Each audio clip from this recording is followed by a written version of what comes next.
자, 바로 국토계획법으로 들어가서 근데 아까 제가 행정청이 누구라 했습니까? 행정청? 요거 얘기를 좀 미리 좀 하고 가야겠네요. 우리 공법에서는 아까 행정청이 일반 사인, 일반 개인들이 가지고 있는 부동산에 대해서 뭐를 하는 거예요? 규제를 하는 거죠. 규제. 근데 우리나라는 이제 법치주의 국가니까 규제를 할 때는 법으로 이 규제를 정해서 이 법을 집행해 가지고 규제를 하는 거예요. 법을 집행한다는 거죠. 우리 행정청이 법을 집행하는 거예요. 우리 법을 만드는 사람들은 누굽니까? 법을 만드는 사람들은 입법부 국회라고 하는 거죠. 네. 그래서 법이 잘못 적용했다, 틀리다, 맞다 이렇게 선언한 사람들은 사법부의 판사님들이고 그다음에 이 법을 행정청은 집행을 하는 거예요. 집행. 근데 문제는 이런 것 떠나서 행정청이 누구냐 이거를 꼭 아셔야 됩니다. 이게 가장 기본적인 거예요. 공법에서. 이걸 모르면 공법 공부를 아예 할 수가 없어요. 자, 왜냐하면 공법은 주어가 갑입니까? 행정청입니까? 주어가 행정청이 어떤 계획을 만들다, 행정청이 어떤 구역을 정한다. 왜 계획을 만들어? 우리 일반 국민들을 규제하려고. 그러니까 항상 주어가 행정청이기 때문에 그 행정청 또는 뭐 행정기관이란 말도 쓰는데 그 사람들이 누군지를 정확하게 알고 가셔야 됩니다. 자, 우리 행정청은요, 여기 보세요. 이렇게 얘기를 하는 거예요. 자, 우선 행정청을 알려면 행정주체라는 걸 먼저 아셔야 돼요. 뭐 자세한 건 알 필요 없고 행정주체가 국가라고 그래요. 국가나 지방자치단체. 줄여서 지자체 이렇게 부릅니다. 국가나 지방자치단체는 행정청의 행정주체예요. 일단 행정주체 이렇게 그런 이제 분류를 합니다. 그래서 이제 행정 업무를 보는 주체가 행정주체인데 국가하고 지방자치단체가 대표적이다. 근데 문제는 이 행정주체가 실제 우리 국가 그러면요. 국가가 여러 가지 업무를 수행하죠. 여러 가지 업무를 수행합니까? 아니, 우리 국가가요. 국방해요. 국방? 우리 국민들을 적으로부터 지켜줍니까? 그런 거 하죠. 그럼 우리 국가에는 여러 가지 기관들이 있습니까? 기관들? 하는 일들이 여러 가지가 있으니까 우리 행정기관이라고 해요. 행정기관. 그럼 행정기관이 국가에는 국방부도 있고 또 농지 같은 것들은 우리나라에서 농림부라는 데가 있죠. 정확한 표현은 이제 농림수산축산부고 자, 우리 부동산, 우리 국토에 대한 문제는 어느 부서에서 관리합니까? 국토? 교통부죠. 이렇게. 자, 그럼 이제 중요한 건 이거예요. 자, 국가에는 이 국가라는 행정주체에는 여러 기관들이 있는데 우리 시험 볼 때는 어떤 기관들을 생각하셔야 됩니까? 국토, 교통부. 또 우리가 이제 농지 같은 거 농지법 배울 때는 농림, 축산, 식품부 이런 게 있어요. 자, 이런 부를 우리가 행정기관이라고 하는데 문제는 이 행정기관의 장을 뭐라고 생각하시면 됩니까? 국토교통부 장관. 그러니까 결론적으로 이거예요. 국토교통부 장관 이렇게 장관자가 붙으면 우리 이런 사람들을 행정청으로 보시면 돼요. 행정청. 그래서 행정기관의 어떤 장들을 우리가 행정청 이렇게 생각하시면 됩니다. 행정기관의 장, 그 사람들을 우리가 행정청으로 보면 됩니다. 행정청. 그럼 우리가 보면 국토교통부 장관이라는 행정청도 있고 우리나라 이제 국가 업무를 담당하는 행정기관의 장이니까 부동산 쪽에 우리 시험 관련해서 그다음에 지방자치단체는 누가 있습니까? 지방자치단체는 서울특별시가 있고 광역시라는 그런 기관이 있고 그다음에 또 경기도 같은 도가 있습니까? 또 뭐가 있을까요? 우리 세종시가 특별자치시 그다음에 제주도를 우리가 특별자치도라고 그래요. 이렇게 우리가 지방자치단체를 이렇게 나눠요. 지방자치단체는 광역지방자치단체가 있고 넓은 지역을 담당하는 지방자치단체가 있고 좁은 지역을 담당하는 기초지방자치단체 이렇게 나누는 거죠. 그래서 광역지방자치단체면 특별시, 광역시, 도, 경기도 같은 도, 그다음에 세종시 같은 특별자치시, 제주도 같은 특별자치도 이런 행정기관들을 우리가 뭐라고 합니까? 이거를 광역지방자치단체고 기초지방자치단체면 뭐가 있을까요? 서울특별시나 광역시 밑에는 군대 우리 구를 이제 자치구라고 부르죠. 자치구. 그다음에 도 같은 데 밑에는 뭐가 있을까요? 시군이 있죠. 시군 이렇게. 우리 이런 건 좀 아셔야 돼요. 지금 서울특별시나 광역시 밑에는 군이 있는 게 아니죠. 서울특별시나 광역시 밑에는 구가 있어요. 구. 지역구. 예, 물론 예외가 있어요. 물론 인천광역시 밑에 강화군이라는 데가 있긴 해요. 근데 통상적으로는 그냥 서울특별시나 광역시 밑에는 뭐가 있고, 예, 구. 이렇게 우리 주소 쓸 때 이렇게 쓰잖아요. 예, 물론 이제 올해부터 이게 도로명 주소로 바뀌어가지고 요걸 좀 이해하기가 조금, 우리가 도로명 주소 아직 익숙하지 않죠. 예, 근데 어쨌든 간에 우리 옛날 주소로 생각해 보면 서울특별시 강남구 이런 거, 또는 뭐 인천광역시 남구 이렇게 구로 시작되는 거고, 그다음에 이제 경기도, 이 경기도 밑에는 성남시, 수원시, 무슨 군 이런 데가 있죠? 예. 그래서 앞으로 우리가 이제 도 밑에는 시군이 있고 서울특별시나 광역시 밑에는 구가 있다 이렇게.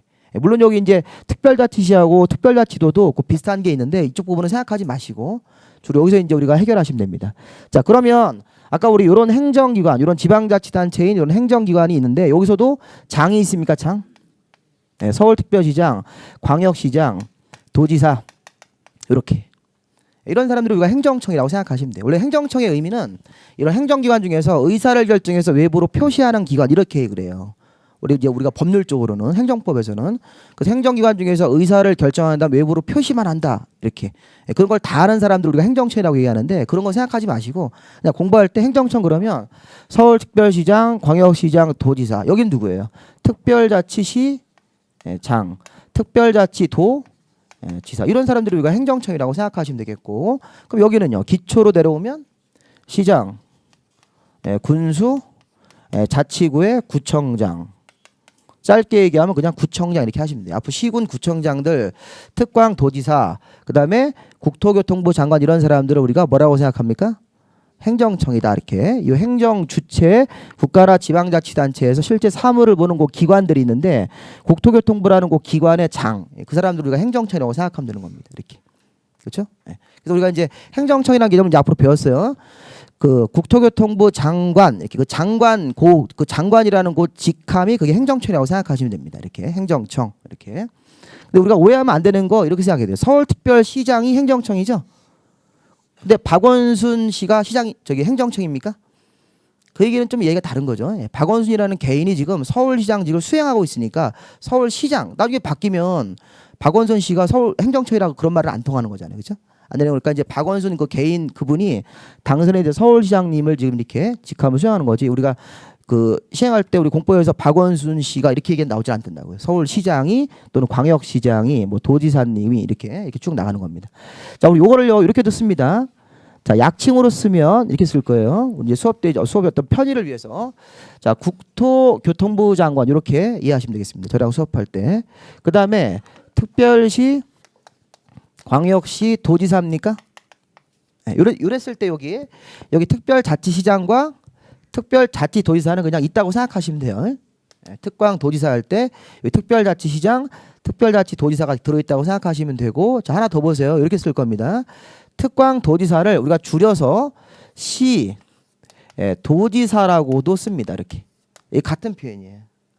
그러면 우리가 이 밑에 기초지방자치단체인 행정청 중에서 시장, 군수, 구청장이라는 사람이 있습니까? 이렇게 시군 구라고 쓰는데 약칭으로. 그럼 시군 구청장 할 때 여기 시장, 군수, 구청장 할 때 요 시장하고 여기 시장하고는 같은 거예요, 틀린 거예요? 틀린 거죠. 여기 도지사님 옆에 있는 시장님은 서울특별시하고 광역시장님을 얘기하는 거예요. 광역지방자치단체의 장. 여기 군수 옆에 있는 시장님은 누구 얘기하는 겁니까? 이건 기초.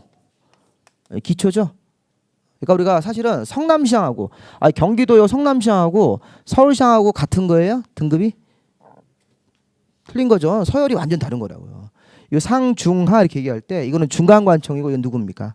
하급관청이니까 앞으로 시장, 군수, 구청장 이런 사람들은 하급행정청, 요거는 이제 중간행정청, 요거는 상급행정청 이런 표현도 쓴다고요. 그래서 앞으로 이런 행정청들이 여러 가지 업무를 수행할 거니까 이런 것들을 한번 잘 보시면서 이 사람들이 행정청이다 이렇게 얘기를 한 건 행정청. 그리고 하나만 더 볼게요. 이거 하나 더 모시겠습니다. 공부를 하다 보면요 도시라는 개념이 나와요. 우리 그 국토계획부에서 도시. 자 예를 들어서 거기 지금 이게 페이지 표시가 안 돼 있는데 1장에 보시면요 1장에 거기 그 목차 내비게이션이라고 돼 있죠. 그런 거를 만들었네요, 그렇죠? 그게 뭐 한다는 얘기예요? 지금 현재 어디 배우고 있다? 국토계획법을 배우고 있다. 그 얘기를 하고 있는 거예요. 그 옆에 뭐 도시개발, 정비, 건축, 주택, 농지법을 앞으로 배울 거라는 거예요. 근데 문제는 뭐냐면 그 단원길잡이로 내려가시면 밑에 가보시면 단원복이라는 걸 제가 좀 이따 이제 할 거예요. 자, 이게 국토계획법의 전체적인 숲을 보는 거예요. 숲. 국토계획법의 전체적인 걸 한번 배워보는 거예요. 가장 기본적으로. 근데 거기서 거기 총칙 밑에 광역도시계획이라는 게 있고 옆에 보시면 도시 군기본계획, 도시 군관리계획이라는 게 있습니까? 자, 우리 얘네들은요 군자를 떼고 읽어도 돼요. 우리 법에 그렇게 써 있어요. 도시 군기본계획 그러면 읽기가 어려우니까 도시 기본계획이라고도 읽고 밑에 있는 것은 도시 관리계획이라고 읽어도 되는 거예요. 근데 문제는 여기서 도시가 어디예요? 도시가 어디 있냐? 도시. 우리 실무에서는 야 너 도시 살아? 시골 살아? 이런 거 얘기할 때 그런 도시가 아니고 법 공부할 때 국토계획법 할 때 이런 도시라는 개념은 여기 아까 우리 여기 행정청 할 때 행정 단위를 다시 한번 볼게요. 행정 단위. 자, 일단 뭐 국토부는 우리나라 전국을 담당하는 행정처니까 요건 상관이 없고, 자, 서울특별시하고 광역시라는 데가 있었고, 그다음에 자치도 일단 제가 써볼게요. 행정 단위를. 그다음에 도가 있었죠. 도.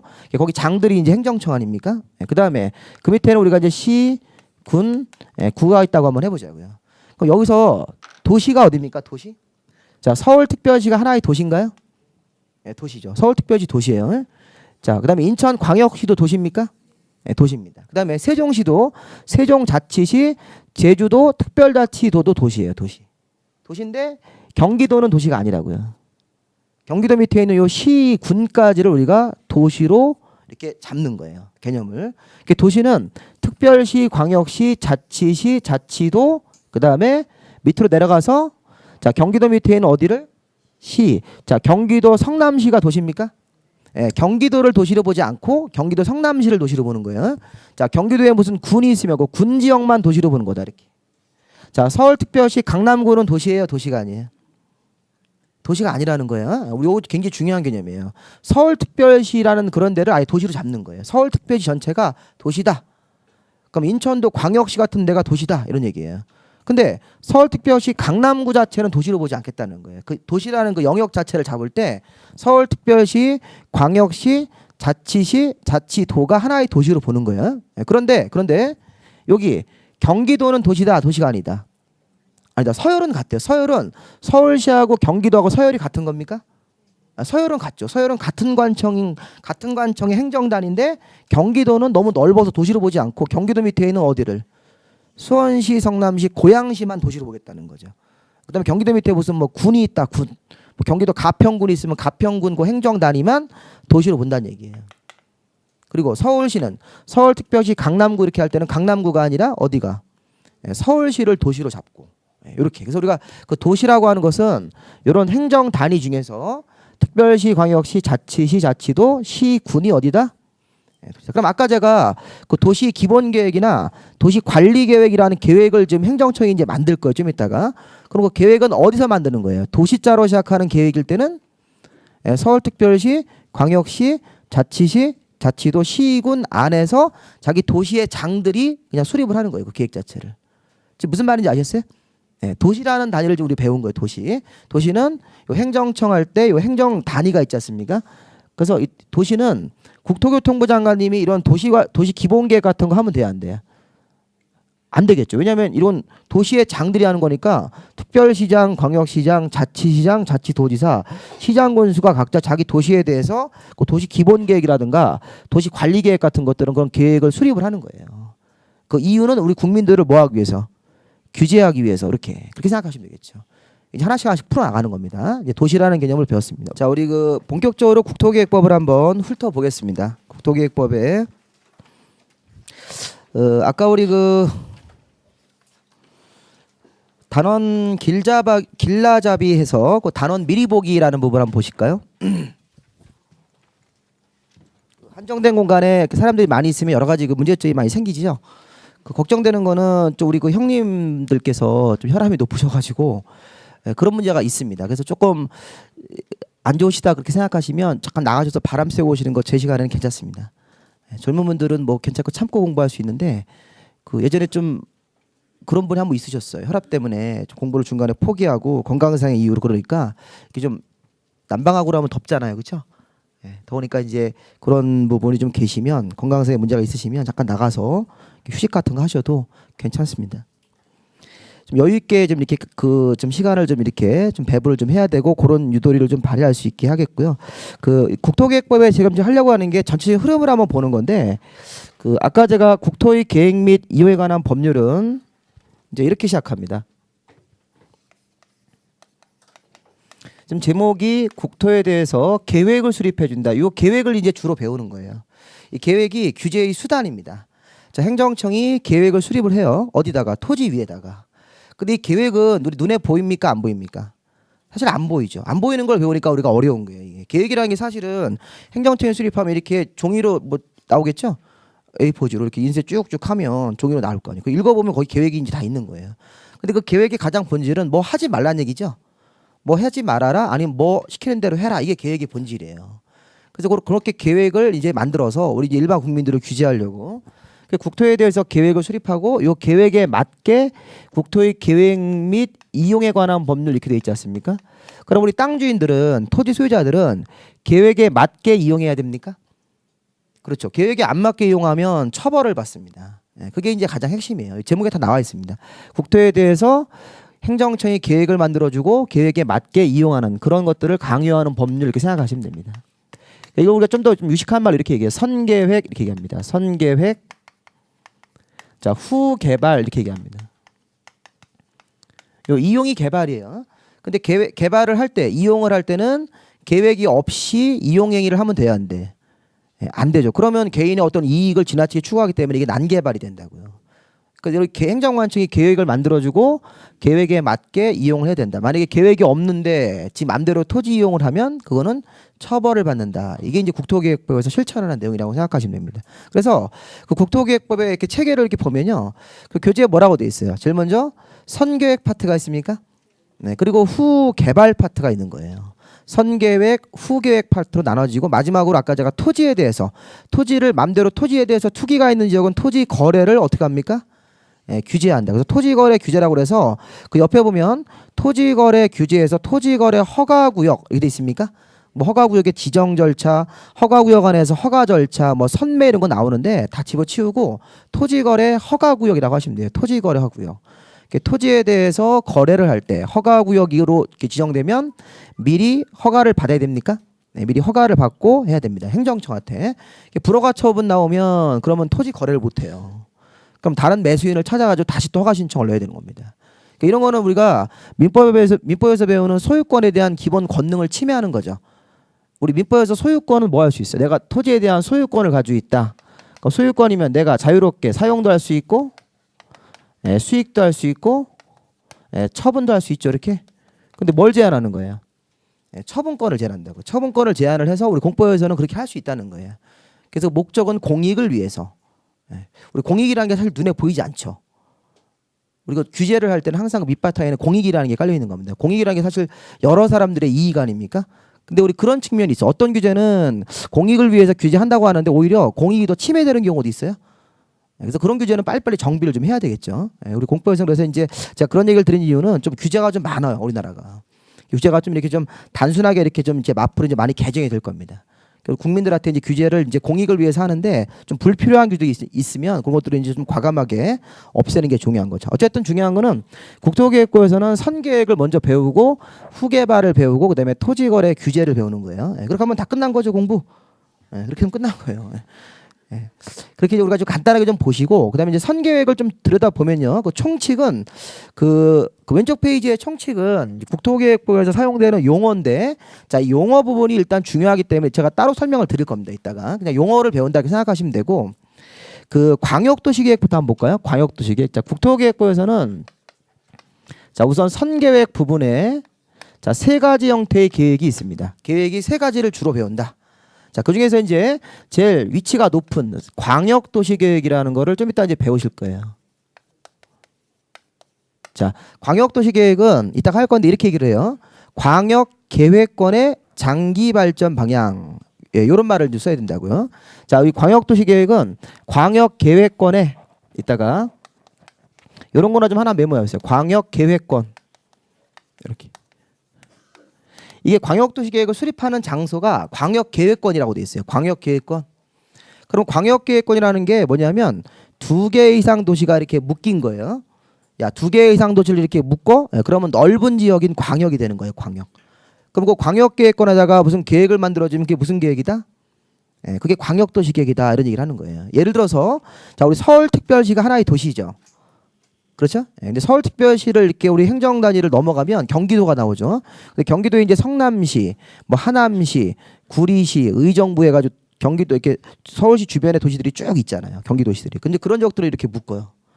묶어가지고 이따 배우실 건데 한 30개를 묶는다고요. 서울시는 그 주변 도시랑 기능을 연계할 필요가 있기 때문에 한 30개 도시를 다 이렇게 묶어버려요. 그래서 우리 이제 그런 걸 전문 용어로 서울시 광역계획권이라고 할 거예요. 서울시 광역계획권. 그래서 이제 조금 이제 가시적으로 보여드리면 이게 이제 서울시가 하나의 도시입니까? 서울 특별시 하나의 도시죠. 아까 제가 도시가 어디였어요? 도시. 아까 도시는 우리 그 행정단 했을 때 이 국가 국토교통부 밑에 특별시, 광역시, 자치시, 자치도 이렇게 돼 있죠. 그다음에 끝에 이제 그냥 도로 끝나는 데도 있고 그 밑에 이제 시, 군, 그다음에 자치구 이런 데가 있지 않습니까? 도시가 어디예요? 도시. 특별시, 광역시, 자치시, 자치도 하고 이렇게 끊고 밑에 시군으로 내려가서 이런 데를 각각 다 도시로 보는 거야. 그러면 2개 이상 도시를 묶어대는 거니까 이렇게 얘기를 한다고요. 자, 서울시 특별시가 하나의 도시인데 서울 특별시를 넘어가면 뭐가 나온다? 경기 도가 나오죠. 근데 경기도는 도시가 아니죠. 경기도 무슨 시가? 성남시가 이렇게. 성남시가 하나의 도시입니까? 성남시 위에는 또 경기도 하남시 뭐 이런 데가 있어요. 개략적으로 이렇게 볼게요. 뭐 구리시, 뭐 남양주시 이렇게 해가지고 뭐 의정부시, 경기도 양주시. 제가 양주 살아요. 양주. 걔가 촌에 사는데 원래 고향은 청주고 서울 살다가 지금 돈이 없어가지고 양주로 올라갔어요. 사업이 망해가지고. 그다음에 이쪽에 뭐 고양시, 뭐 김포시 쭉 있을 거 아닙니까? 이걸 뭐 외우시라는 건 아닌데 이쪽에 뭐 안양주도 있을 테고. 그럼 이제 서울시가 주변 도시랑 기능을 연계를 해서 개발해야 됩니까? 해야 되죠. 그렇죠. 서울시는 주변에 이렇게 우리 성남시 사는 사람들이 서울로 출근하잖아요. 퇴근은 또 이쪽 성남으로 가고 이렇게. 그러니까 이제 이게 서울시하고 전체를 이렇게 기능을 연계하기 위해서 이렇게 묶어야 된다고요. 자, 이런 게 뭐다? 이런 게 광역 계획권이다. 제가 하고 싶은 얘기는 광역도시 계획은 하나의 도시가 아니라 여러 개의 도시를 묶었습니까? 그 묶은 장소를 광역계획권이라고 하고 거기에 대해서 어떤 계획을 만들어주면 그게 광역도시계획이라는 거야. 근데 문제는 이제 광역도시계획 다음에 배우는 게 이런 게 있어요. 도시 기본계획이라고 되어 있습니다. 이렇게. 그 다음에 광역도시계획에 부합하고 그 여러분들 교재에는요. 지금 이렇게 어떤 서열은 없으니까 그거를 그 오른쪽 페이지 그 1장 그 제목 나 오른쪽 페이지 보시면 옆에 공간이 많이 있지 않습니까? 자, 우리가 이제 계획의 서열도 잡아야 돼요. 서열. 광역도시계획이 제일 높은 계획이고 그 다음으로 높은 계획이 도시기본계획이고 제일 하위 계획이 무슨 계획입니까? 도시관리계획이다. 아까 제가 우리 교재에는 이게 도시군관리계획이라고 써있지만 그냥 도시관리계획해도 틀린 게 아니라는 거예요. 군자는 그냥 떼고 생각하죠. 떼고 그냥 하셔도 됩니다. 그래서 이렇게 얘기를 하는 거예요. 여기 광역도시계획에 부합하고 도시기본계획의 지침을 받아서 이렇게 도시관리계획 같은 것들을 이제 행정청이 수립을 하는 거예요. 그럼 계획이 이제 3가지 형태의 계획이 있다는 거죠. 특히 여기 도시기본계획하고 도시자로 시작하고 자 도시관리계획도 도시로 시작합니까? 네, 그럼 이 기본계획하고 도시관리계획이 아직 뭔지 잘 모르지만 얘네들은 그 수립하는 장소가 아까처럼 광역계획권이 아니라 각자 도시 안에서 수립하는 거죠. 예를 들어서 서울특별시 도시기본계획입니까? 그렇죠. 도시기본계획은 서울특별시 안에서 하는 거예요. 수립하는 장소가. 도시관리계획도 도시를 관리하는 계획 아니에요. 그죠? 그럼 도시관리계획이 뭔지 물어더라. 이것도 도시니까 서울시 안에서 도시관리계획이 수립이 되는 거죠. 이게 가장 기본적으로 원칙이라는 거예요. 광역도시계획은 여러 개의 도시를 이렇게 묶어서 광역계획권이라는 걸 따로 이렇게 정해야 됩니다. 광역계획권을 이런 말 써요. 지정한다. 지정. 우리 눈으로 확인할 수 없지만 지도 보면 광역계획권이라는 게 표시할 수 있다는 거예요. 서울시하고 경기도의 도시들을 거의 다 이렇게 묶어서 30개 실제 있는 거예요. 이 서울시 광역계획권은 뭐 서울에 뭐 평택 뭐 이런 데 다 묶여 있어요. 화성도 다 이 광역계획권으로 묶여 있는 겁니다. 그래서 묶여가지고 광역계획권에다가 광역도시계획을 만들어주고 그다음에 요번에 이제 도시 안으로 들어가서 서울특별시 안에서 도시기본계획이라는 걸 만들고 그다음에 도시관리계획도 이런 서울시 안에서 또 성남은 성남시 안에서 이런 도시기본계획이나 도시관리계획이 수립이 되는 거예요. 이렇게 세 가지 형태의 계획을 들어본 겁니다. 예. 자, 그리고 그 선계획에서 거기 보면 용도, 지역, 지구, 구역, 그 밑에 도시계획 시설, 그다음에 도시계획 시설 사업의 시행, 지구 단위 계획 이런 것들이 나옵니까? 예, 이런 것들은 이게 다 도시관리계획하고 연결되는 거예요. 도시관리계획의 내용입니다, 내용. 이건 조금 지금 어려워요. 거기 보면 용도, 지역, 지구, 구역, 그 밑에 도시계획 시설, 그 밑에 도시계획 시설 사업의 시행, 지구 단위 계획이라는 이런 전문 용어가 나왔다고요. 예, 근데 얘네들이 사실은 이 도시관리계획이 5가지의 종류가 있어요. 5개의 내용 아니면 5가지의 종류라고 합니다. 그러니까 이따 배우실 건데 한번 들어보세요. 자, 1번 도시관리계획이 만들어지면 이렇게 1번 도시관리계획이 수립이 되면 자, 땅에 토지 위에 용도 지역제도나 용도 지구라는 제도가 땅에 지정되는 거예요. 지정. 자, 우리 좀 이제 보다 전문적으로 들어왔어요. 아까 좀 전에 우리 행정관청이 몇 가지 계획을 수립한다? 3가지 계획을 수립을 해주는 거야. 우리 땅에다가. 근데 중요한 거는 광역하고 도시기본은 별로 안 중요하고 이게 중요한 거예요. 도시관리계획. 이게 중요하다고요. 근데 도시관리계획은 몇 가지의 내용 종류로 5가지 형태로 이렇게 나눠 도시관리계획이 수립이 되는 거라고요.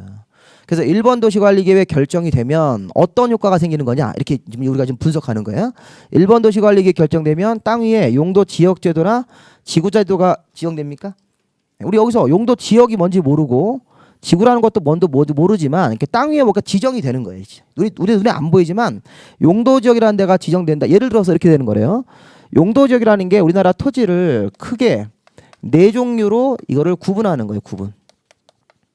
자, 우리나라 땅은 땅 주인들이 마음대로 쓸 수 있어요, 없어요? 네, 없다. 왜? 용도 지역이라는 데가 자, 여기는 보세요. 우리나라 땅이 이렇게 있다고 하면 예를 들어서 어떤 땅이 있으면 자, 여기는 도시 지역이다. 자, 이름 좀 한번 들어보세요. 여기는 도시 지역이다. 이렇게. 자, 여기는 관리 지역이다. 자, 이쪽 지역은 농림 지역이다. 4종류니까. 마지막으로는 뭐예요?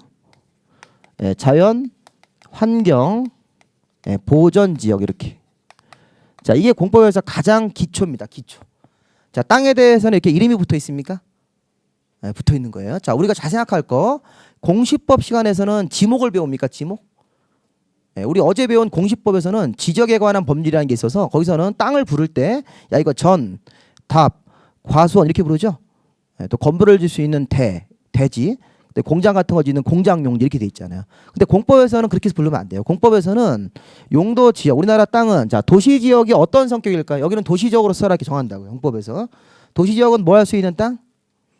성격이 예, 개발할 수 있는 땅. 행정청이 야 도시 지역은 개발할 수 있다 이렇게 정한 거예요. 그럼 도시 지역으로 지정된 땅 가진 사람들은 어때요? 예, 땅값이 굉장히 이제 비싸게 형성되는 거니까 경제적인 이익을 이렇게 많이 얻을 수 있으니까 좋은 거죠. 경제적으로 좋다. 돈 많이 벌 수 있다 이런 거죠. 근데 내가 농림지역이나 자연환경보전지역 땅이 있대요. 예, 아버지가 땅을 한 3만 평 가지고 있는데 저쪽 강원도 영월의 자연환경보전지역 땅이에요. 길도 없어요. 거기 가보면. 예, 그런 땅은 경제적 가치는 별로 없죠.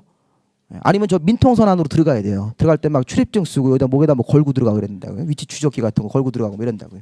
그럼 그런 거 들어가면 자연환경보전지역에 3만 평에 있어도 도시지역에 300평 있는 거랑 경제적인 가치는 이게 훨씬 더 큰 거죠. 예, 거기서부터 우리 땅값이 형성되는 거 아니에요.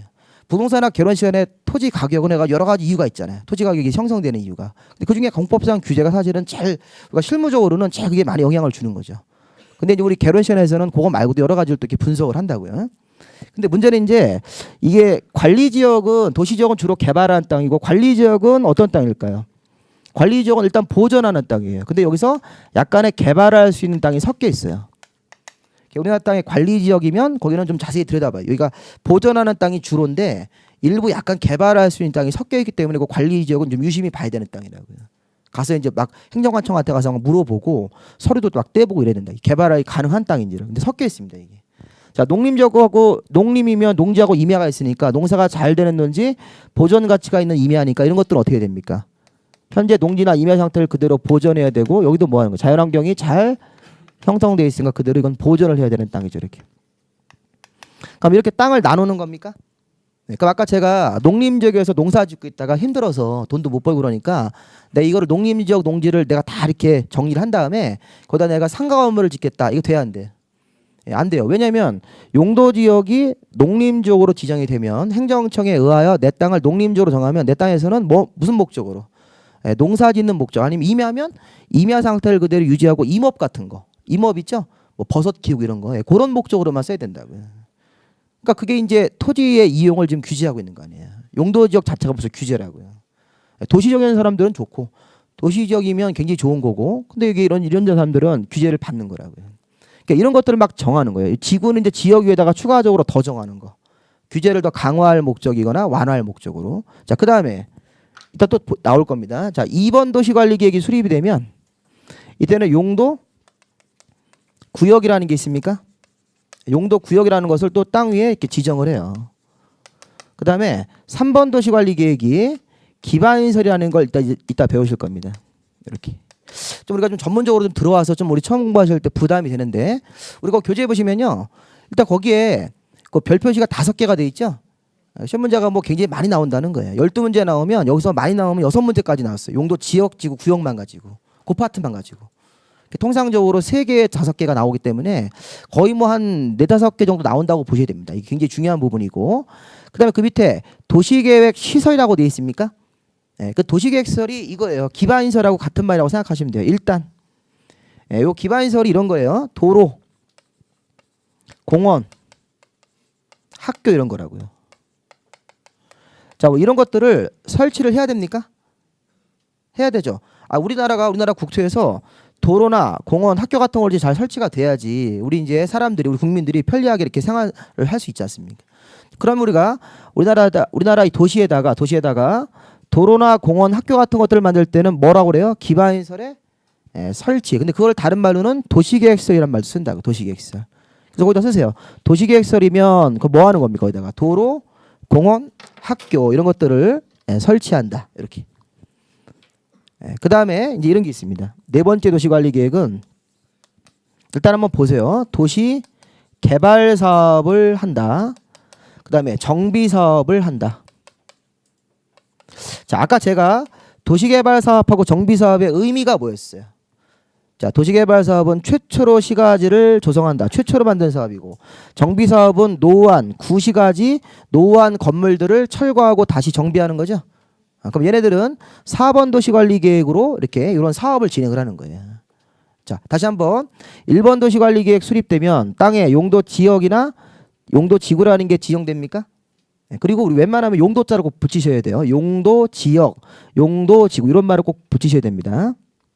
자, 2번 도시관리계획 수립되면 용도 구역이라는 게 지정이 돼요. 그러니까 이게 용어가 막 헷갈리네. 지역, 지구, 구역 이렇게 이런 것들이 땅에 이렇게 지정이 되는 거예요. 그거 지정되면 땅 소유자들이 다 그거에 따라서 규제를 받는 거라고요. 그래서 이제 그런 것들을 이제 하나씩 분석을 해나가는 겁니다. 그 다음에 자, 땅 위에다가 기반시설도 설치해야 됩니까? 해야 되죠. 기반시설 설치. 그래서 그 기반시설이 그 도시계획설하고 의미가 같은 거라고 생각하시면 돼요. 그래서 기반시설이 이제 도시관리계획 결정이 되면 도시계획설이 되는 거기 때문에. 그 다음에 이제 4번째 도시개발 사업을 하거나 정비 사업을 한다. 그럼 이런 사업을 할 때는 이 4번 도시관리계획을 수립을 해서 이 도시관리계획 수립한 장소에서 이제 사업을 하는 거예요. 근데 얘는 거기 왜 빠졌을까요? 요거 바로 밑에가 이제 5번이 지구단위계획이라는 말을 씁니다. 이 지구단위계획은 이제 상세한 개발계획이다 이런 말을 쓰는데 지구단위계획은 상세하게 개발계획을 수립해 주는 것이다. 이렇게. 그럼 거기서 그 도시계획설이 요 기반시설이고 그 밑에 도시계획 시설 사업의 시행도 같은 거고 그 밑에 지구단위계획이라는 게 있지 않습니까? 그럼 요 4번 내용은 왜 빠졌을까요? 우리 공부하는 입장에서. 자, 얘네들은 별도의 법이 있습니까? 여기 도시개발 사업이라는 게 여기 도시관리계획으로 4번 도시관리계획으로 수립이 되면 이런 사업을 하는 거예요. 그 계획을 수립을 해가지고 거기서 이제 사업을 하는 겁니다. 근데 얘네들은 아예 법이 따로 분리가 돼 있습니까? 아까 우리 그 법 제목 볼 때 도시개발 사업은 도시개발법, 정비 사업은 무슨 법이 있어요? 정비법이라는 게 있으니까 이게 워낙 중요한 사업이다 보니까 국토계획법 내에서 있지 않고 어떻게 하겠다? 별도의 다른 법으로 처리를 해서 뒤쪽으로 내보낸 거예요. 분가를 시킨 거예요. 분가. 도시개발법 6문제, 정비 사업은 정비법으로 6문제를 따로 시험을 본다고요. 워낙 중요한 사업이다 보니까. 그래서 이제 우리가 중요한 거는 이 도시관리계획은 몇 종류가 있다? 5종류가 있는 거예요. 도시관리계획 1번 도시관리계획, 2번 도시관리계획, 3번 도시관리계획 이렇게 우리가 얘기를 할 줄 알아야 돼요. 앞으로. 이거 굉장히 중요한 개념입니다. 여기서 시험 문제에서는 매회 나옵니다. 매회. 그리고 사실은 정확한 표현을 이렇게 써야 돼요. 지금 도시관리계획은 수립이란 말을 안 쓰고 결정이란 말 써야 돼요. 결정. 야, 도시관리계획 결정됐다. 야, 도시관리계획이 결정됐다. 그럼 1번 도시관리계획 결정되면 자, 땅 위에 뭐가 들어간다? 용도 지역제도나 지구제도가 들어간다. 지구는 잘 모르겠다. 근데 지역은 뭐냐? 우리나라 땅을 4종류로 나누는 거다. 도시지역 지정된 사람들은 좋겠다. 관리, 농림, 자연환경보전 지역 이런 거로 지정된 토지 소유자들은 일단 안 좋다. 왜냐하면 이게 보존을 해야 되는 땅이니까. 물론 관리지역도 일부 개발할 수 있는 땅이 있습니까? 그런 사람들은 예외적으로 또 경제적으로 이익을 얻을 수 있고요. 이게 용도지역이라는 거예요. 그 다음에 추가적으로 지구라는 걸 정할 수도 있고 또 추가적으로 2번 도시관리계획 결정을 하면 구역 같은 걸 정할 수 있고 자 3번 도시관리계획 결정을 하면 3번 도시관리계획을 결정을 하면 그때는 뭐 설치하는 거예요? 우리 땅 위에다가 도로 만들고 공원 만들고 학교 이런 거 만들어야 되죠. 이런 걸 만들어야지 이게 편리한 도시 생활이 되잖아요. 도로나 공원 학교 같은 게 없어요. 그거 없이 그냥 아파트만 있으면 돼요. 안 돼. 그런 게 난개발 아닙니까? 그래서 그런 거를 예방하기 위해서 우리 행정청이 도시관리계획을 결정을 해서 그 결정된 그 장소에다가 도로를 만들고 공원을 만드는 거예요. 이게 굉장히 중요한 겁니다. 도시개발사업, 정비사업은 4번 도시관리계획 결정으로 하는 건데 얘네들은 아예 법이 별도로 따로따로 있다. 그 다음에 이런 지구단위 계획이라는 계획을 만들어서 서울시의 일부 지역을 개발할 때 이게 뭐냐면 이게 상세한 개발 계획입니다. 제가 지난번에도 그 얘기 드렸잖아요. 서울의 경동시장에 지구단위 계획 수립됐다 이런 말 한다고요. 그리고 경동시장이 그 한약재 파는 시장이죠. 근데 그 건물이 너무 노화됐다고요. 그럼 그 노화된 건물을 이제 정비를 해야 돼요. 그 노화한 건물을 철거해서 다시 올리든지 아니면 리모델링을 하든지. 근데 이제 상당수를 리모델링 한다고 하더라고요. 그래서 일부 건물을 리모델링하고 일부 건물은 너무 낡으면 철거해서 아예 다시 짓고. 근데 그런 사업을 할 때 거기다 지구단위 계획이라는 상세한 계획을 행정청이 수립을 해서 그 지구단위 계획대로 개발을 한다 이런 말을 막 한다고 실무적으로. 야 그러면 지구단위 계획 수립이 되면 몇 번 계획이 결정된 겁니까? 5번 도시관리 계획이 결정됐구나 이렇게 해석하면 된다고요. 시험을 보기 위해서 이제 이런 것들을 배우는 거니까 그 선계획 파트에 어디까지 붙어 있는 겁니까? 지구단위 계획까지가 붙어 있는 거예요. 그래서 결론적으로는 사실은 선계획이면 3개예요. 광역도시계획, 도시기본계획, 도시관리계획인데 이 도시관리계획은 내용까지 미리 봐야 됩니까? 이런 내용들로 도시관리계획이 결정되기 때문에 그래서 1번 도시관리계획 결정, 2번 도시관리계획 결정 뭐 계속 중요한 겁니다. 굉장히 이게 중요한 부분이니까 그런 부분들을 딱 만나면 그 시험에 자주 나오는 부분이니까 가슴이 싹 떨리셔야 돼요. 이거 시험에 많이 나오는 거니까 여기를 내가 다른 데 못 보더라도 내가 광역이나 도시기본계획은 포기하더라도 여기는 반드시 보셔야 됩니다. 올해 시험도 이게 안 나왔어요. 광역하고 도시기본계획은 안 나왔다고요. 보통 이게 시험에 한 문제씩은 나오는데 이게 올해가 아니라 작년이 벌써 됐죠. 이게 2014년이 아직까지 익숙치가 않아요. 그죠? 2월달쯤 돼야지 2014년에 익숙하죠. 아직도 2013년에 익숙한데 그게 좀 1월달 지나면 좀 익숙해 입에 좀 뵐 것 같은데 일단 작년도 시험에서 우리 24회 시험에서 우리는 25회 시험이죠. 25회 시험 이때 우리 이런 부분들을 잘 보셔야 됩니다. 자, 그 다음에 그 밑에 후개발로 가볼까요? 자, 선계획이라는 게 이런 게 주요 내용들이고 이제 후개발. 자, 우리 후개발에서는 자, 왜 후라는 말 썼을까요? 계획이 먼저 나오죠. 그러면 이게 대표적으로 용도지역 이런 거에 맞게 개발 행위를 해야 된다고요. 이런 농림지역이나 자연환경보전지역은 여기에 맞는 용도로만 써야 된다. 이렇게. 그래서 우리가 이 후개발에서는 이게 가장 중요한 겁니다. 개발 행위 허가라는 게 있어요. 자, 우리 국민들이 우리 토지 소유자들이 자기 땅에서 자, 5가지 형태의 개발 행위라는 게 있습니다. 그 개발 행위에다가 일단 5개라고 한번 써보세요. 5개. 자, 개발 행위는 그 옆에 허가 대상이 5개가 있어요. 우리 5가지는 이제 이렇게 나중에 이제 암기를 할 거예요. 건물 짓고, 물건 쌓고, 나머지는 토토토 이렇게 하는 거예요. 건물 짓고, 물건 쌓고, 토토토. 뭐 암기하는 거 별로 어렵지 않죠? 자, 땅 위에다가 자기 땅에다가 건물을 건축해요. 건물을 신축하는 거예요. 자, 물건을 쌓는 거예요. 물건. 자, 물건의 적재가 이런 겁니다. 목재나 석재 이런 거 있죠? 자, 건축업하는 사람들은 목재나 석재 같은 걸 외국에서 수입을 많이 하지 않습니까? 또 나무 같은 거 이런 것들을 어떤 땅에서는 물건을 쌓아둘 때 관청 가서 허가 받고 하셔야 돼요. 근데 이게 어떤 땅에서 허가 받을까요? 물건 쌓을 때 자기 땅에서는 허가 받아야 안 받아요? 아니 내 땅이면요 허가 받고 물건 쌓는 거예요? 네, 그게 아니죠. 자기 땅이 아니라 이게 주로 국가 땅, 국가나 시유지 같은 땅이 있습니다. 그런 데 가서 물건을 쌓을 때는 허가를 받고 하셔야 됩니다. 근데 우리나라는 이 물건 쌓고를 허가받고 하는 거로 돼 있는데 허가를 안 받고 물건 쌓는 사람들이 많아요. 실무 가면. 그래서 우리 이제 경기도 이런 데 나가보면요.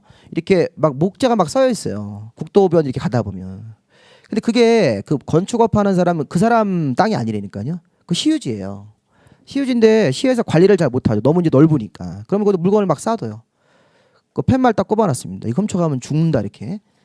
가져가지 말라고. 근데 이게 자기 땅도 아닌데 그런 얘기를 해요. 근데 그런 얘기를 하려면 그것도 개발행위니까 행정청한테 가서 뭘 받으셔야 돼요. 허가를 받고 토지 사용료를 내야 되는 거예요. 근데 돈 내기 싫고 허가 받기 싫으니까 그냥 물건을 쌓아둔다. 그 단속에 걸리면 그 처벌받습니다. 이제 일단 이게 허가받는 대상으로 들어가는 겁니다. 건물 짓고 물건 쌓고. 그다음에 이제 토지 형질 변경, 토석의 채취, 그다음에 토지의 분할 뭐 이런 게 있어요. 나중에 이제 배우실 겁니다. 토지에 대한 각종 공사하는 거. 토석 채취는 또 마찬가지로 건축업 하는 사람들이 뭐 흙모래 자갈 같은 거를 이렇게 채취하는 거죠. 내다 팔려고. 또 토지 형질 변경 같은 경우는 땅을 뭐 절토하거나 땅을 이렇게 성토하는 거예요. 땅을 이제 절토 이렇게 파내는 거, 또는 흙을 덮는 거 이런 것들도 다 이거 허가 받고 하셔야 됩니다. 일종의 개발행위이기 때문에 토지를 분할하는 거. 여러분들 토지 분할은 어떻게 해야 돼요? 큰 톱을 가져가지고 막 토지를 막 썰어요? 그게 분할이에요? 그게 아니죠. 서류상으로 분할하는 거죠. 이 분할은 공시법 시간에 배우는 분필이에요. 분필. 분필이죠. 그래서 이제 우리 토지는 이렇게 지번이라는 게 있지 않습니까? 토지는 이제 우리가 소유권이 미치는 범위를 공시법에서 토지를 이렇게 여기까지가 이렇게 한 필지, 그리고 여기 한 필지가 11번지 이렇게 딱 붙는다 이렇게. 그래서 분필하면 이제 이걸 나눠서 뭐 11-1 이렇게 이제 분필하겠죠. 이제 본번에다가 부번을 붙여서 이런 행위도 일정한 행위 들어가면 허가를 받으셔야 돼요. 그러니까 이 얘기는 무슨 말입니까? 자, 이런 5가지 개발 행위를 할 때는 누가 일반 국민들이 5가지 개발 행위를 할 때는 이런 계획에 맞게 개발 행위를 해야 됩니까? 아까 선계획이니까 항상 계획이 먼저 나와 있다. 그러면 내가 개발 행위를 할 때 그 계획에 맞는지 확인하러 가야 된다고요. 일반 국민들은 내 땅이라고 하더라도 내 마음대로 하는 게 아니에요. 내 땅에 뭐가 돼 있어요? 계획이 세워져 있습니까? 그럼 내가 개발 행위를 하는 게 계획에 맞습니까? 이렇게 물어보는 게 이게 개발 행위 허가라는 거예요. 내가 하는 개발 행위가 내 건물 줘도 됩니까? 이렇게 물어보는 거죠. 행정관청이 도시관리계획 만든 거에 이런 도시관리계획에 맞습니까? 이렇게 물어보는 거라고요. 그러니까 예를 들어서 제가 농림지역이 땅이 있다. 농사 짓고 있다. 근데 내가 건물 짓고 싶대요. 상가를. 그럼 개발행위 허가 신청을 넣으면 허가가 나와야 안 나와요? 안 나오죠. 왜? 아까 도시관리계획상 용도지역이 뭐로 분류가 됐어요? 용도지역이 농사 짓는 땅으로만 써라. 무슨 지역이에요? 농림지역인데 내가 농사 짓기 힘들다고. 돈도 되게 안 벌린다고 그래가지고 농사를 그만두고 내가 상가를 하나 줘서 내가 상가 임대인 한번 해보겠다. 상가 임대료 같은 거 쫙 받아가지고. 근데 그게 돼야 안 돼요? 안 되죠. 왜냐하면 그런 건물 지을 때 미리 허가를 받아라. 그러면 허가 담당하는 관청의 공무원이 여기는 농림지역인데 건물의 건축도 또 상가예요. 상가. 이러면 상가를 짓겠다는 거예요. 그러면 계획허가 안 맞으니까 허가를 안 내줘가지고 개발행위를 못하게 하는 거라고 이렇게. 근데 이런 도시지역 같은 데서는 이런 상가나 주택 같은 건물을 건축할 수 있을까요? 있는 거죠. 그냥 짓는 건 아니고 물론 허가 신청을 해야 됩니다. 그래서 허가 신청을 넣으면 허가가 나오겠죠. 계획하고 잘 맞네. 여기는 도시지역이니까 계획하고 잘 맞는 거예요. 그러면 이제 허가를 내주는 거라고요. 그럼 개발행위 허가를 받아서 개발행위 해가지고 돈 버는 겁니다. 이렇게 우리 국민들을 통제를 하는 거죠. 그다음에 이제 또 하나는 그 뒤에 가 보면 요것만 일단 잘 아시면 되고 그 밑에 보면 개발행위에 따른 기반시설의 설치 뭐 이런 게 있습니까? 요거는 그 제목보단 옆에 그 소제목이 중요한 건데 개발밀도 관리구역하고 기반시설 부담구역 이따 용어 배울 때 또 한번 할 건데 미리 좀 보세요. 개발밀도 관리구역 이런 게 있습니다. 이 공법이 참 어렵습니다. 이게 참 용어가 자꾸 나오니까 굉장히 어려운 거니까 처음 하신 분들 좀 너무 이렇게 질리지 않게 개발밀도 관리구역하고 또 하나가 기반시설 부담구역이라는 게 있어요. 근데 이런 것들도 우리 땅에 지정을 하는 겁니까? 지정을 하는 거죠. 근데 이게 이런 거래요. 이게 개발밀도라는 게 나중에 배울 건데 개발밀도가 건폐율이나 용적률이에요. 근데 이 용적률이라는 게 건물을 크게 지을 수 있냐, 건물을 작게 짓냐 이런 단위입니다. 용적률이 100%보다는 200%면 더 많이 짓는 겁니까, 건물을? 예를 들어서 우리 용적률은 이런 거예요. 이 용적률 같은 경우를 이 관리한다는 말이 무슨 말일까요? 이 강화를 한다는 얘기죠. 용적률을 강화하면 원래 건물을 10층까지 지을 수 있었는데 이게 지정되면 건물을 5층밖에 못 져요. 결론이 그거예요. 그럼 건축주한테 좋은 거예요, 안 좋은 거예요? 경제적으로. 안 좋은 거 이런 거를 좀 할 수 있다는 거예요. 후개발 파트에서. 그래서 개발밀도관리구역은 용적률을 강화한다. 그래서 용적률은 이런 거래요. 용적률은 나중에 배우실 건데 분모가 대지 면적. 자, 이거 건물 짓는 땅 대지 면적에. 자, 용적률이 만약에 200%면요. 이 분자가 뭡니까? 연면적이다. 이렇게 연면적. 그러니까 연면적이라는 게 건물을 1층, 2층 이렇게 올렸을 때 그거를 다 더해서 연결해서 이게 연자가 이을 연자니까 그래서 1층 면적, 2층 면적을 각각 구해서 다 더하면 연면적이 되는 거예요. 그러니까 예를 들어서 자기 대지가 만약에 1000제곱미터다. 그러니까 용적률이 200%라는 건 무슨 얘기일까요? 자기 1000제곱미터에 2배. 이거 이제 배라는 말을 쓰면 2배면 연면적은 법으로 얼마를 허용한다? 2000제곱미터 허용하는 거예요. 그럼 이 사람은 보세요. 이 사람은 만약에 자기 대지가 좀 전에 1000이었다. 1000. 그럼 이 사람이 건물을 지을 때 만약에 500씩 진다고 한번 해볼게요. 500. 자기 땅에서 500씩 이렇게 올리는 거예요. 자기 대지를 꽉 채우지 말고 일단 또 공지를 또 둬야 됩니다. 그럼 500씩 재면 몇 개 층까지 올라갈 수 있습니까? 2000이니까. 2000이니까 4개 층이죠. 이렇게. 이렇게 4개 층까지 올라갈 수 있는 거예요. 이렇게. 왜냐하면 똑같은 그 사이즈로 올린다고 치고 500이면 합쳐가지고 얼마입니까? 2000이니까 더 이상 연면적을 이제 넘어가면 지면 안 되는 거니까. 그러니까 용적률은 이제 위로 올리는 형태를 규제하는 거라고요. 그러니까 만약에 용적률이 400%면요. 400%면 지금보다 4개 층이 더 올라가지고 8층까지 올라갈 수 있는 거죠. 근데 이런 걸 하면요. 만약에 개발밀도 관리구역을 정하면 이 개발밀도가 용적률을 생각하시면 용적률을 원래보다 관리하겠다, 뭐 하겠다는 얘기예요. 그럼 이게 원래가 400%인데 이게 200%로 주는 거 이렇게. 최대 이게 절반까지 떨어뜨릴 수 있는 겁니다. 그럼 이런 걸 하면 건축주는 좋다 안 좋다? 안 좋다. 이게 건물이 8층까지 건물이 올라갈 수 있었는데 4층밖에 못 올라간다. 그러면 자기 상가면 상가가 4개 층에 임대료 수입이 날아가는 거라고요. 그러니까 이런 거 할 때는 어떻게 해야 돼? 하지 말라고 막 데모해야 되겠죠? 하면 안 된다. 절대 하면 안 된다. 내가 큰일 난다 이게. 근데 이런 거 할 때는 주민들한테 모르게 살짝 하는 거예요. 나중에 이제 배우실 거예요. 이거 주민의견 같은 거를 듣지 않습니다. 우리 행정관청이 어떤 일을 할 때 주민의견을 듣고 해야 되는데 이런 거는 주민들이 막 항의가 들어오니까 주민의견을 안 듣고 관청 내에서 이렇게 회의만 해가지고 딱 지정을 하고 발표 끝. 그러면 언제 이런 게 했냐 이렇게 딱 이렇게 돼버린다고요. 그래서 이런 것들을 하고 또 하나 이런 거예요. 요 기반시설 부담구역은 기반시설을 부담한다. 자, 이건 뭐냐면 아까 제가 기반시설이 아까 뭐였습니까? 여기 기반시설 요거는 요거죠? 도로, 공원, 학교. 구체적으로 그런 거예요. 도로, 공원, 학교, 뭐 상하수 여러 가지가 있는데 도로, 공원, 뭐 학교. 자, 이런 것 등을 뭐예요? 부담해라. 자, 부담하라는 게 이런 거예요. 아파트 짓기 전에 기반시설부터 먼저 설치해라. 이게 의무적으로 설치를 하라는 거예요. 우리 TV 뉴스에서 난개발이란 말 많이 나오죠? 뭐 김포 지역의 아파트가 난개발로 개발됐다. 이게 왜 난개발이라는 얘기가 나오는 거예요? 뭐가 없는데? 아파트만 지금 건설되어 있지 도로, 공원, 학교가 없는 거예요. 그래서 서울로 출근하기도 어렵고 애들이 학교 가기도 어렵다는 거예요. 그 지역에 학교가 없어가지고 딴 데로 막 가야 되니까. 그러면 난개발 얘기가 나오니까 그런 난개발을 예방하고 방지하려고 하면 뭐라 하면 돼요? 기반시설 부담구역을 거기다가 딱 정해버리는 거예요. 기반시설 부담구역은 아파트 개발하기 전에 뭐부터 설치해라? 기반시설부터 먼저 설치해라. 법으로 딱 정하는 거예요. 아파트 짓기 전에 뭐부터 해라? 기반시설부터 하고 기반시설에 맞게 아파트를 지으라는 얘기예요. 근데 우리 김포는 그런 게 아니죠. 김포 같은 그런데 우리 뭐 난개발이라고 욕먹는 데는 아파트 건설을 먼저 한 거예요. 뭐 없이. 기반시설 없이. 그래서 그런 거를 예방하기 위해서 이런 기반시설 부담구역이라는 걸 이제 법으로 이제 만든 겁니다. 이건 우리가 이제 건축주한테 나쁜 거죠. 용적률을 원래 사이즈보다 막 반까지 이렇게 강화할 수 있고 이거는 기반시설을 의무적으로 설치하는 구역 뭐 이런 것들이 있는 겁니다. 이렇게. 자, 그 다음에 이제 그 뒤에 가보시면 도시계획 시설 사업에 뭐 이렇게 해서 그 정도까지만 보시면 되겠고요. 그 비용 문제는 별로 중요한 건 아니고요. 자, 마지막으로 토지거래 규제에서는 아까 얘기한 뭐가 있습니까? 핵심이 토지거래 허가구역이라는 게 있다. 자, 그럼 보세요. 토지거래 허가가 하나 더 있네요. 아까 우리 개발행위 허가라는 거 있었습니까?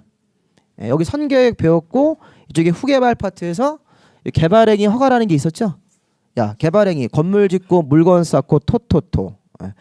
지금으로부터 이제 한 2주 후에 또 배울 겁니다. 이거. 그 파트 가보면 이런 5가지를 허가받고 개발행위 해라. 근데 우리 법에는 이 후개발 뒤에 자 토지를 이용이 아니라 토지에 대해서 투기가 있으면 토지 거래를 맘대로 못하게 거래를 규제하는 제도가 있습니까?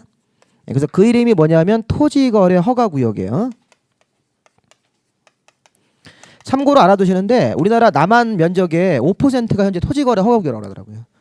그래서 많이 있는 건 아니죠. 근데 이게 토지거래 허가구역이 이렇게 시골 지역은 주로 없고 이 서울 경기도권에 많이 있다고 그러더라고요. 근데 이제 이거를 이제 어제 작년도 말에 뉴스 나왔는데 올해 안에 이 허가구역을 또 많이 풀겠대요. 국토부 장관 이런 장관이 하신 얘기를 들어보니까 토지거래 허가구역을 좀 풀어서 자유롭게 토지거래를 할 수 있게 해주는 겁니까? 네, 그렇게 해주겠다 이런 얘기예요. 그 문제는 토지거래 허가구역에서 토지를 거래 매매 계약하기 전에 미리 허가받는 겁니까? 여기도 허가가 있네. 자, 이 허가는 토지를 거래하기 위한 허가, 아까는 개발행위를 하기 위한 허가입니까? 이렇게 돼 있는 거죠. 그래서 이제 그런 부분들을 우리가 이제 하나씩 다 볼 건데, 자 보세요. 아까 여기 개발행위 허가는 관청이 누굴까요? 제가 이제 관청이 중요하다 그랬잖아요. 아까 행정청이 중요하다 그랬잖아요. 자, 이거 하나만 좀 알아보자고요. 개발행위 허가는 누구한테 받을까요? 자, 이거는 도시의 장들이에요. 아까 제가 도시의 장이면 특별시장, 광역시장, 자치시장, 그다음에 도지사, 다음에 누구예요? 시장 군수죠. 이 도시의 장이니까 이 사람들이 허가권자가 되는 거야. 지금 개발행위 허가권자는 그 도시의 장들이 허가한다. 자, 서울시에서 개발행위하면 서울시장님 허가, 경기도 수원시면 누구다? 경기도 수원시면 경기도지사가 아니라 수원시장님 허가가 되는 거죠. 그 사람들이 허가권자가 되는 거예요. 개발행위 허가는. 근데 이 토지거래 허가권자는 이 토지거래를 허가내주는 관청은 허가관청은 요거는 시장, 군수, 구청장으로 이렇게 바뀌어요. 공부하기 더럽죠. 이게 결론이에요. 그래서 공법에서 이제 이런 부분들을 우리가 1, 2월 달 공부하면서 이제 빨리 이제 좀 정리를 좀 하셔야 돼요. 제가 나중에 이제 좀 때가 되면 이 공법에 나오는 것 중에서 관청만 쭉 제가 정리할 거예요. 관청. 이 관청을 못 외우고 들어가면 어떤 일을 못 해. 그래서 공법이 그래서 제가 아까 목표 점수를 55점만 잡은 거예요. 이런 관청 외우는데 이제 우리가 이제 치가 떨린다고 이게. 이게 관청 참 복잡하다. 이 관청이 그냥 똑같이 나오면 좋은데 이거는 또 시군 구청장이에요. 예를 들어서 이렇게 생각해 보자고요. 아까 우리 그 행정단위가 국토부가 있었고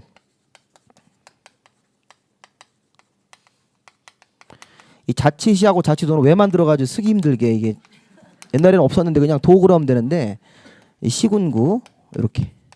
그러면 아까 우리 저 개발행위 허가권자는 누굽니까? 건물 짓고 물건 쌓고 토토토. 땅 주인들이 이런 짓을 하려면 미리 뭐 받으셔야 돼? 요거는 허가권자를 묶어주면 이렇게 빨간색으로 이렇게 특광, 자치시, 자치도지사. 그다음 어떻게 되는 겁니까?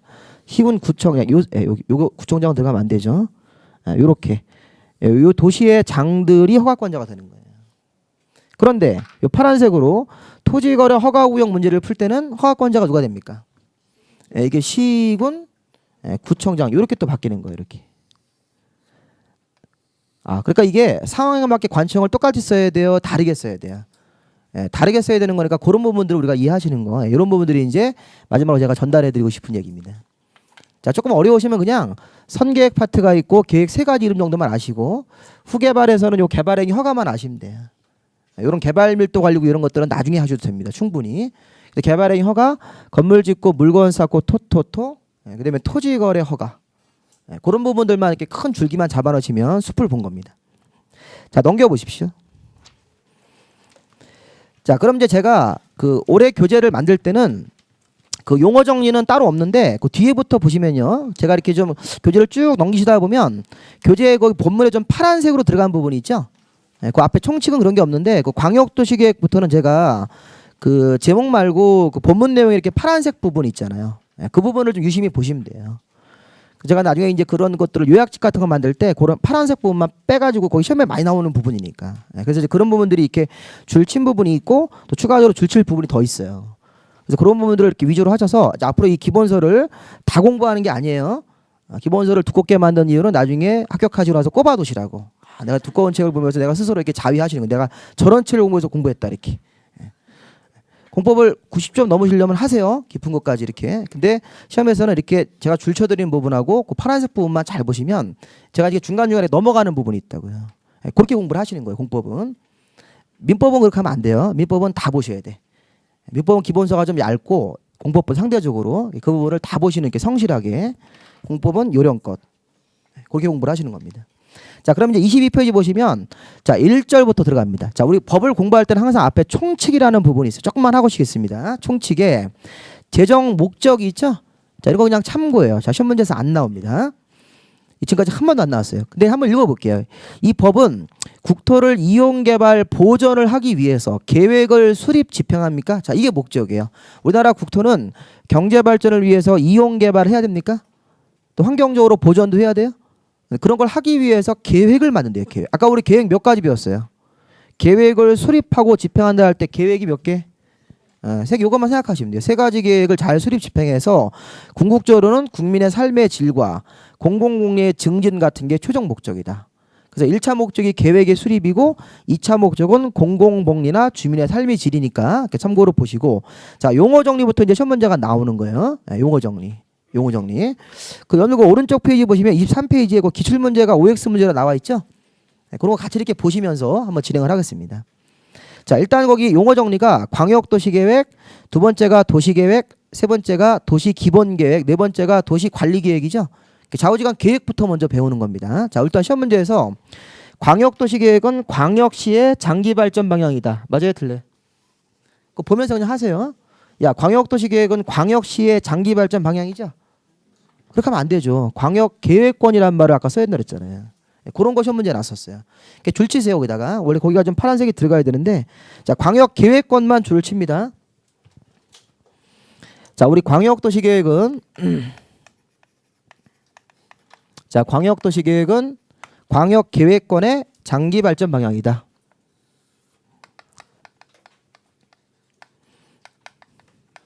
그래서 광역계획권의 장기적인 발전 방향.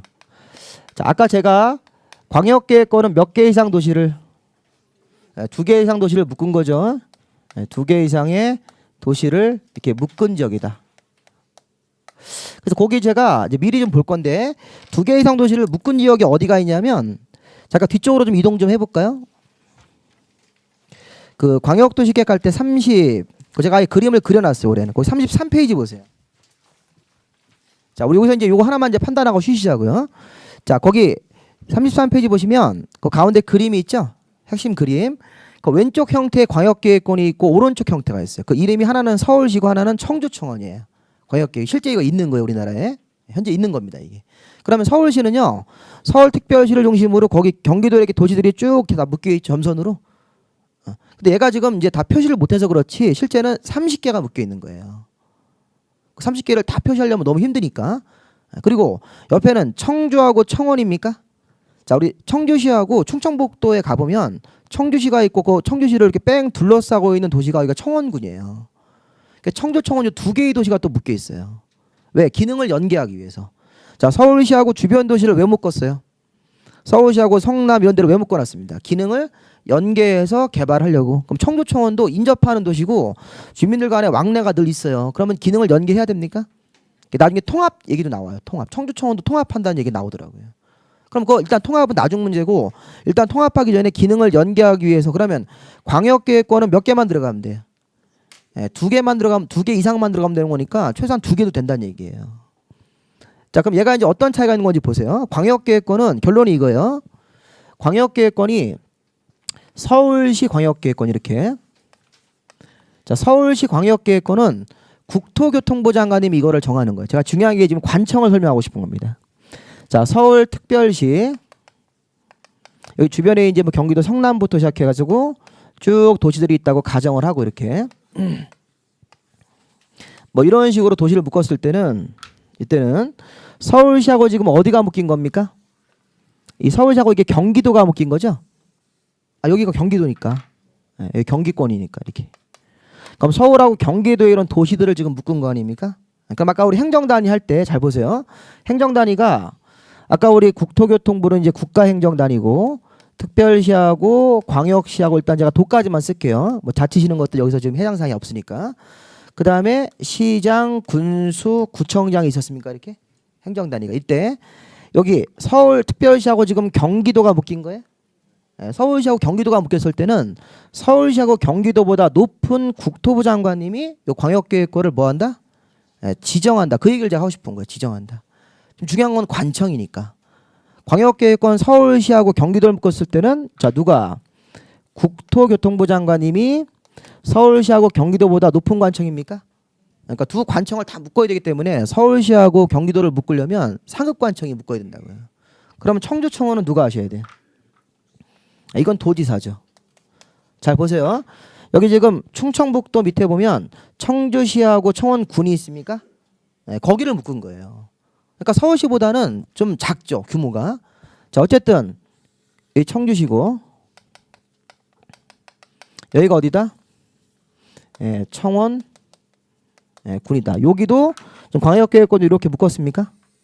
이름은 청주청원 광역계획권. 요거는 누가 합니까?